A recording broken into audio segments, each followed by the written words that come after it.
وعلى ذكر الولاء والبراء أحب أن أرسل رسالة كافة من المسلمين إلى علمائنا الذين هم ورثة نبينا محمد صلى الله عليه وعلى آله وسلم، وإلى مشايخنا ودعاتنا المجتهدين، وخاصة الذين هم نشطين على مواقع التواصل الاجتماعي. ما هي كلمة التوحيد يا منتصر؟ لا إله إلا الله. وما معناها؟ لا معبود بحق إلا الله. وأين الله؟ الله في السماء فوق العرش فوق جميع المخلوقات. وما معنى شهادة أن محمد رسول الله؟ معناها أن الله أرسله للعالمين بشيرا ونذيرا. وماذا يجب علينا تجاه رسول الله؟ يجب علينا طاعته فيما أمر وتصديقه فيما أخبر وعدم معصيته، ولا يعبد الله إلا فيما شرع، وهو الاقتداء بسنته صلى الله عليه وعلى آله وسلم. صلى الله عليه وعلى آله وسلم. ولماذا خلقنا الله تعالى؟ خلقنا لعبادته وحده لا شريك له. وما هي العبادة؟ هي اسم جامع لكل ما يحبه الله ويرضاه من الأقوال والأعمال الظاهرة والباطنة. أذكر شيئا من الأقوال الظاهرة. الأقوال الظاهرة مثل ذكر الله باللسان من التسبيح والتحميد والتكبير. واذكر شيئا من الأعمال الظاهرة. الأعمال الظاهرة مثل الصلاة والحج. واذكر شيئا من الأقوال والأعمال الباطنة. التوكل والخوف والرجاء. وما هو أعظم واجب علينا؟ توحيد الله تعالى. وما هي أنواع التوحيد؟ للتوحيد 3 أنواع: توحيد الربوبية وتوحيد الألوهية وتوحيد الأسماء والصفات. وما معنى توحيد الربوبية؟ هو الإيمان بأن الله هو الخالق والرازق والمدبر وحده لا شريك له. وما معنى توحيد الألوهية؟ هو إفراد الله بالعبادة فلا يعبد أحد إلا الله. وما معنى توحيد الأسماء والصفات؟ هو الإيمان بأسماء الله وصفاته الواردة في الكتاب والسنة. وما هو أعظم ذنب؟ الشرك بالله تعالى. فما هو الشرك؟ الشرك هو أي نوع من أنواع العبادة لغير الله تعالى. وما هي أنواع الشرك؟ للشرك نوعان: شرك أكبر وشرك أصغر. ما هو الشرك الأكبر؟ مثل دعوة غير الله تعالى أو السجود لغير الله تعالى أو الذبح لغير الله تعالى. والشرك الأصغر؟ مثل الحلف بغير الله تعالى أو الرياء. ما معنى الرياء؟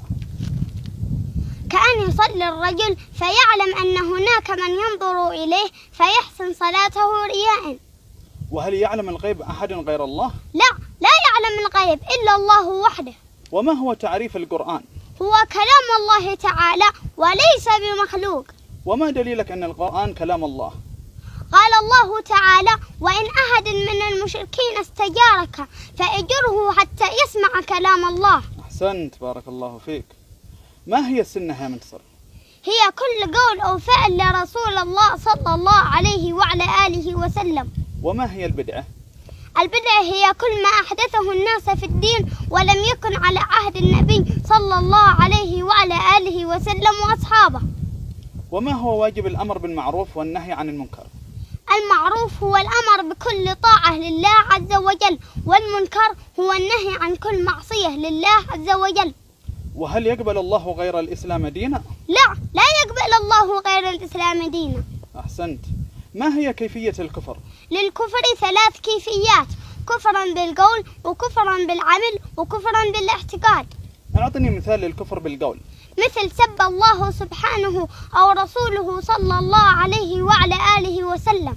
ومثال للكفر بالعمل. مثل إهانة المصحف أو السجود لغير الله تعالى. ومثال للكفر بالاعتقاد. الاعتقاد أن هناك من يستحق العبادة غير الله تعالى، أو أن هناك خالق مع الله تعالى. طيب ما هي أنواع النفاق؟ للنفاق نوعان: نفاق أكبر ونفاق أصغر. ما هو النفاق الأكبر؟ هو إبطان الكفر وإظهار الإيمان. والنفاق الأصغر؟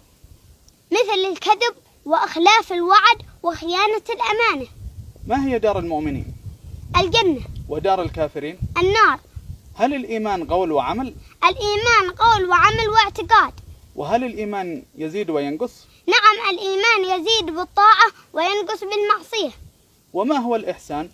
أن تعبد الله كأنك تراه، فإن لم تكن تراه فإنه يراك. ومتى تكون الأعمال مقبولة عند الله؟